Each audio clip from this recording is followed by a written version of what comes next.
Welcome to the Slop Temple. We pray this video helps. You're starting now?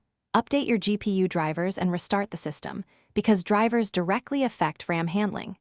Next, open Resolve Preferences and switch the GPU processing mode to your dedicated card. This forces correct hardware usage. Once done, create optimized media and set proxies to 1/4 or 1/2 resolution, which reduces RAM load during playback. Make sure auto GPU selection is off, so Resolve doesn't choose an integrated chip by mistake. That alone often fixes immediate memory errors. Now you'll clear accumulated memory pressure. Delete the render cache across the project to free RAM and disk temp files. Then lower the timeline resolution for editing passes and switch to optimized media for heavy clips. This shifts decoding from GPU to storage so RAM stays available. Also, audit your nodes and effects.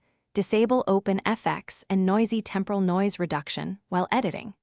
Change complex composite modes to normal. These steps reduce per-frame GPU memory spikes and stabilize playback so you can continue working. Finish by adjusting decode and system fallbacks.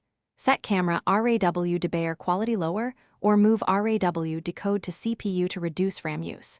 If errors persist, increase your OS page file to 1.5 to 2 times installed RAM.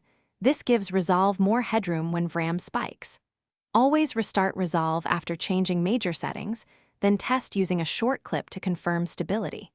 If you still see memory full messages, try one key troubleshooting step. Disable GPU acceleration temporarily to Thanks for watching. Consider subscribing if we helped you.